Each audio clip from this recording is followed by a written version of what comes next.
నమస్తే.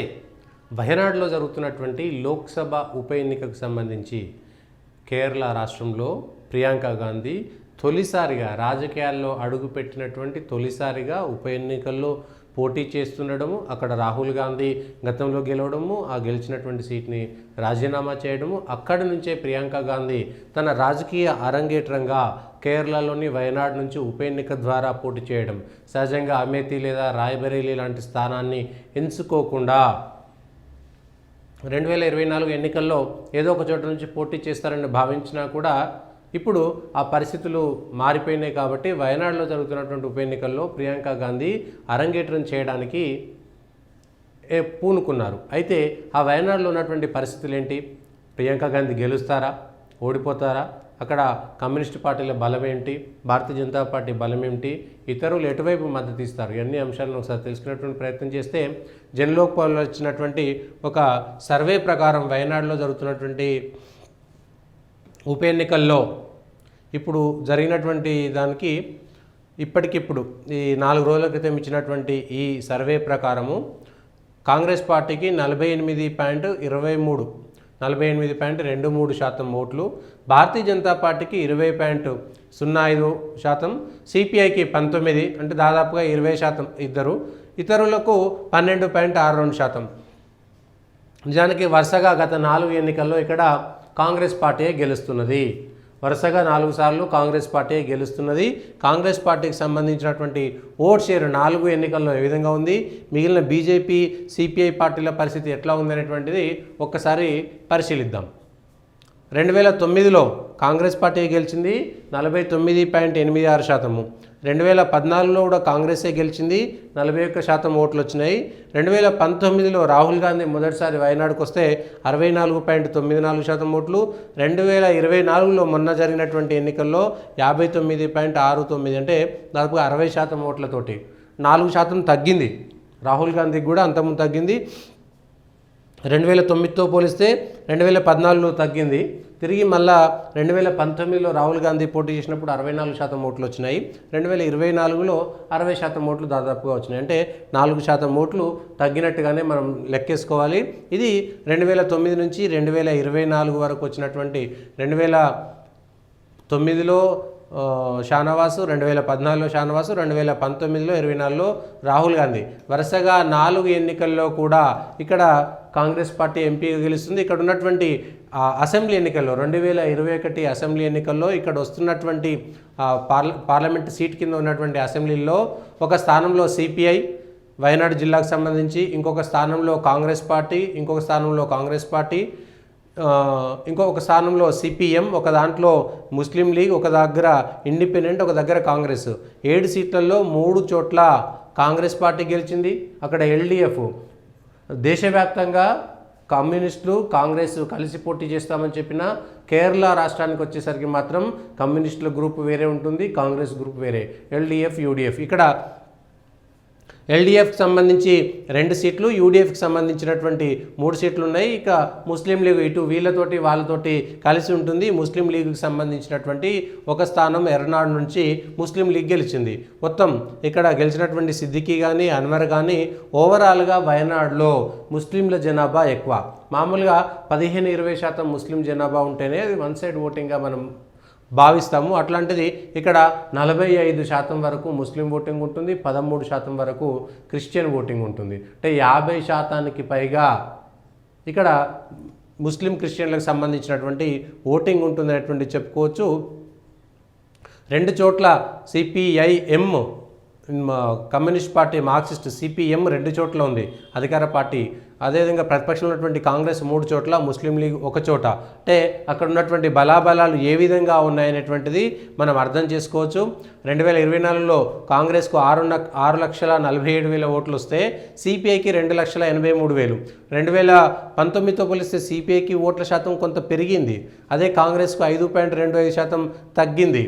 అదేవిధంగా బీజేపీ సురేంద్రన్ రాష్ట్ర అధ్యక్షుడు పోటీ చేస్తే 1,41,000, అంటే 6.75% పెరిగింది 2019తో పోలిస్తే 2024లో 13% ఓట్లతో భారతీయ జనతా పార్టీ ఉంది. 2019లో కాంగ్రెస్కు 7,06,000 వచ్చినాయి, సిపిఐకి 2,74,000, బీజేడీఎస్ తుషార్ వెల్లపల్లికి 78,816. అంటే బీడీజేఎస్ అనేటువంటిది బీజేపీ పొత్తులో భాగంగా బీడీజేఎస్కి 2019లో ఇచ్చింది. రాహుల్ గాంధీకి ఏకంగా 7 లక్షల మొత్తం 13,59,000 ఓట్లుంటే 10,87,000 పోలైనాయి 2019లో. తర్వాత ఇక్కడ కూడా 10,84,000 ఓట్లు పోలైనాయి. 2014లో 9,15,000, అప్పుడు బీజేపీకి 80,000, సిపిఐకి 3,56,000, సిపిఐకి తగ్గుతూ వస్తున్నాయి. 13% తగ్గింది. 2014 నుంచి 2019కు పోల్చుకుంటే సిపిఐకి ఓట్ల శాతం తగ్గుతున్నది. 2,83,000, 2,74,000 సిపిఐ ఓట్ల పర్సంటేజు తగ్గుతూ వస్తున్నది. 2009కి వచ్చేసరికి సిపిఐ 2,57,000, బీజేపీకి కేవలం 31,000 ఓట్లు మాత్రమే వచ్చినాయి. ఎన్సీపీకి 99,000, కాంగ్రెస్కు 4,10,000. అంటే 4 ఎన్నికలను చూస్తే వరుసగా ఇక్కడ కాంగ్రెస్ పార్టీ మెజారిటీ ఉంది. ఇక్కడ ఉన్నటువంటి ఓట్ల పర్సంటేజ్ చూస్తే 2021 అసెంబ్లీ ఎన్నికల్లో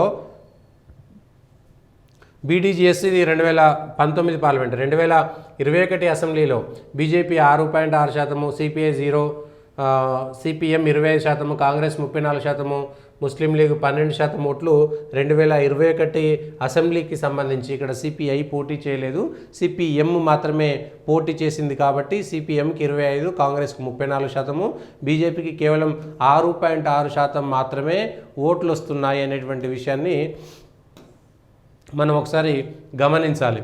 ఇక ఓవరాల్గా ఇక్కడ ఉన్నటువంటి ఓట్ల పర్సంటేజ్ ఎవరిదని చూస్తే ఎస్సీ ఓటర్లు, నిజానికి హిందువులే ఎస్సీ ఓటర్లు. ఇక్కడ ఎస్సీ ఎస్టీ హిందూ అని సపరేట్గా రాశారు. బట్ హిందువులైతేనే ఎస్సీ ఎస్టీ అనేటువంటి సర్టిఫికేట్ తీసుకునేటువంటి అవకాశం ఉంది. కాబట్టి ఎస్సీలు 96,000, ఎస్టీలు 1,23,000, ముస్లిం ఓటర్లు 5,59,000, 5,59,000, 13 లక్షల ఓట్లలో దాదాపుగా 5,59,000, క్రిస్టియన్లు 1,85,000, హిందూ ఓటర్లు 6,09,000, 6,09,000. ఇవి కులాల వారీగా లేదంటే మతాల వారీగా చూస్తే ఓవరాల్గా ఉన్నటువంటి దాంట్లో 2019లో 80% ఓటింగ్ వచ్చింది, 2016 అసెంబ్లీకి 78% ఓటింగ్ వచ్చింది. అంటే 80% ఓటింగ్ ఉంటే 80% 10 లక్షల నుంచి 11 లక్షల మధ్యలో ఓటింగ్ కనుక జరిగితే ఎన్ని లక్షల ఓట్లు ఎవరికి వస్తాయని చూస్తే వీళ్ళ దాని ప్రకారం 48% కాంగ్రెస్కి వస్తుంది. అంటే దాదాపుగా 5 లక్షల ఓట్ల వరకు కాంగ్రెస్ పార్టీకి వస్తుంది. 2.5 లక్షల ఓట్లు చెరి 2.5 లక్షల ఓట్లతోటి కాంగ్రెస్ బీజేపీ సిపిఐ వచ్చేటువంటి అవకాశం కనపడుతున్నట్టుగా మనం చెప్పవచ్చు. నిజానికి ఇక్కడ పూర్తి స్థాయిగా కమ్యూనిస్టు లేదంటే ఆ భావజాలం ఉన్నటువంటి కాంగ్రెస్ ముస్లిం ఓటింగ్ మామూలుగా 15-20% ఓటింగ్ ఉన్నటువంటి ముస్లిం దగ్గర ఇబ్బందిగా ఉంటుంది. అట్లాంటిది 5,59,000 ఓట్లు ఒక పార్లమెంట్ సీట్లో ఉంటే ముస్లిం ఓటింగ్ అంతా కూడా వన్ సైడ్ ఉండేటువంటి అవకాశం ఉంది. అందుకే ఇది కాంగ్రెస్ పార్టీకి కంచుకోటగా ఉంటుంది. కాబట్టి ఓటమి ఎరగరు. కాబట్టి మొన్న జరిగినటువంటి ప్రియాంక గాంధీ నామినేషన్ ర్యాలీలో కూడా కాంగ్రెస్ కంటే కూడా ముస్లిం లీగ్ లేదా ఇతర జెండాలు మాత్రమే అక్కడ ఎక్కువ కనిపించాయి. పచ్చ జెండాలు మాత్రమే కనిపించాయి, 3 రంగుల జెండాలు కనిపించలేదు అనేటువంటిది వాస్తవం. అక్కడ మనం చూసినాం అక్కడ సంబంధించినటువంటి ర్యాలీలో. సో 5,59,000లో దాదాపుగా 70% వరకు కూడా అటువైపే వెళ్తాయి. కమ్యూనిస్టు పార్టీ ఉన్నా కూడా పోటీ చేసినా గెలిచేటువంటి పరిస్థితి లేనటువంటిది వచ్చిన తర్వాత సిపిఐ అక్కడ ఎన్ని ఓట్లను చీలుస్తుంది? సిపిఐ ఓట్లను కూడా ఈ 6,09,000 ఓట్లు ఏవైతే హిందువులే ఉన్నాయో దాంట్లో నుంచే సిపిఐ ఓట్లను చీలుస్తుంది, కాంగ్రెస్ ఓట్లను చీలుస్తుంది. బీజేపీకి ఈ 6,09,000 ఓట్లలో మాత్రమే మిగిలినటువంటి ఓట్లు రావాల్సి ఉంటుంది. కాబట్టి ఇటు కాంగ్రెస్ సిపిఐ చీల్చుకున్న తర్వాత, ఇతరులు చీల్చుకున్న తర్వాత మిగిలినటువంటి ఓట్లలో పోయినసారి 1,84,000 ఓట్లు వచ్చాయి. ఈసారి పెరిగితే 5%, 6% పెరిగితే 2 లక్షలు, 2,50,000 ఓట్లు వచ్చేటువంటి అవకాశం ఉంది. ఒకవేళ భారతీయ జనతా పార్టీ గెలవాలంటే కాంగ్రెస్ ఓట్లను సిపిఐ చీల్చుకోవాలి, ఇటు బీజేపీ చీల్చుకోవాల్సినటువంటి అవసరం ఉంటుంది. ముగ్గురు 11 లక్షలలో కనీసం 3 లక్షల ఓట్లు చీల్చుకుంటే ఆ తర్వాత వచ్చినటువంటి ఓట్లలో అంటే 4 లక్షల పై చిలుకు వచ్చినటువంటి వాళ్ళు మాత్రం గెలిచేటువంటి అవకాశం ఉంది. సో భారతీయ జనతా పార్టీ వయనాడులో గెలుస్తుందా లేదా పక్కన పెడితే నవ్యా హరిదాస్కి ఇవ్వడం ద్వారా స్థానికంగా ఉండేటువంటి ఒక చదువుకున్నటువంటి భారతీయ జనతా పార్టీ కార్యకర్తకు అక్కడ గౌరవం దక్కింది. కానీ వయనాడులో గాంధీ కుటుంబాన్ని తీసుకొచ్చి అక్కడ బలవంతంగా రుద్దుతున్నారనేటువంటి ప్రచారం ద్వారా, నాన్ లోకల్ అనేటువంటి ప్రచారం ద్వారా నిజానికి అది పెద్దగా ప్రచారం చూపకపోయినా, ప్రభావం చూపకపోయినా బీజేపీ తన ఓట్లను పెంచుకోగలుగుతుందా, సిపిఐ తన ఓట్లను పెంచుకోగలుగుతుందా? పోయినసారి హనీ రాజాకి ఇచ్చారు, రాజా భార్య హనీ రాజాకు అక్కడ టికెట్ ఇచ్చారు 2024 ఎన్నికల్లో. కానీ ఈసారి మాత్రం బీజేపీ సత్యం మొకేరి అనేటువంటి వ్యక్తికి టికెట్ ఇవ్వడము, ఇటు నవ్య హరిదాసు, ప్రియాంక గాంధీ ఇద్దరు కూడా కొత్త వాళ్ళు. ఒక కార్పొరేటర్ స్థాయిలో ఉండేటువంటి ఒక మహిళకు భారతీయ జనతా పార్టీ టికెట్ ఇచ్చింది.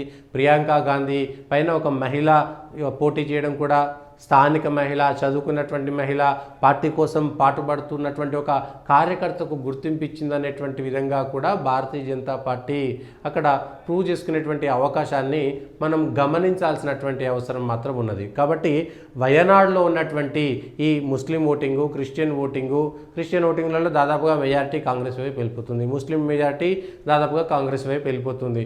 అందులో ఎంత మేరకు సిపిఐ కూడా చూడండి ఇక్కడ గెలిచేటువంటి సందర్భం, నిజానికి లౌకికవాదులు చెప్పుకునేటువంటి వాళ్ళే కదా, మరి సిపిఐ ఎందుకు చీల్చలేకపోతుంది? ఇంకొక 50-60 వేల ఓట్లు ఇటు క్రిస్టియన్లు కానీ ముస్లింలు కానీ ఎందుకు ఓట్లను చీల్చలేకపోతుంది? ముస్లింలంతా కాంగ్రెస్ వైపుకి ఎందుకు వెళ్తున్నారు? అది ఆలోచించాల్సినటువంటి అవసరం. ఎవరు గెలుస్తారో వాళ్ళ వైపు వెళ్ళిపోతారు. బీజేపీకి వ్యతిరేకంగా అక్కడ కాంగ్రెస్ గెలిచే అవకాశం ఉంది కాబట్టి సిపిఐకి ఓట్లు వేస్తే తమ ఓట్లు ఎక్కడ చెల్లుబాటు కాకుండా పోతాయో, ఓడిపోయేటువంటి అభ్యర్థికి ఎందుకు వేయాలని అక్కడ ఉన్నటువంటి ముస్లిం సమాజము లేదా క్రిస్టియన్ సమాజము ఆలోచిస్తుంది. కాబట్టి అయితే మిగిలిన దాంట్లో ఎస్సీ ఎస్టీ ఓటర్లకు సంబంధించినటువంటి దాంట్లో కూడా కొంత కన్వర్షన్ సంబంధించినటువంటి అంశాలు ఉంటాయి, బీజేపీకి వ్యతిరేకంగా చేసేటువంటివి కూడా ఉంటాయి. కానీ ఈసారి ఏ మేరకు ఫలితాలు ఇస్తాయి? నిజంగా స్థానికంగా ఒకటైనటువంటి ఒక మహిళకు ప్రియాంక గాంధీ మీద పోటీ చేసినటువంటి వ్యక్తి అక్కడ 2వ స్థానం. వయనాడులో భారతీయ జనతా పార్టీ 2,50,000 పైచిలకు ఓట్లు వచ్చి 2వ స్థానం వచ్చినా కూడా చాలా పెద్ద బూస్ట్ ఆ పార్టీకి అని చెప్పుకోవచ్చు. నిజానికి గెలవాలి, కేంద్రంలో అధికారంలో ఉంది, కానీ కేరళ లాంటి రాష్ట్రంలో ప్రత్యేకమైనటువంటి పరిస్థితుల్లో అక్కడ ఉన్నటువంటి దగ్గర భారతీయ జనతా పార్టీ అక్కడ ఒక అసెంబ్లీ గెలవడం, ఒక ఎంపీ గెలవడం అనేటువంటిదే గగనంగా మారినటువంటి నేపథ్యంలో చాలా జిల్లాల్లో, మలప్పురం లాంటి జిల్లాలో పూర్తి స్థాయిగా అక్కడ అసలు హిందువులు బ్రతికేటువంటి పరిస్థితే లేదు. ప్రతి చోట అక్కడ వాళ్ళ రాజ్యం నడుస్తుంటుంది. అట్లాంటి వయనాడులో భారతీయ జనతా పార్టీ గెలుస్తుంది అనుకోవడం అనేటువంటిది ఒక విచిత్రం.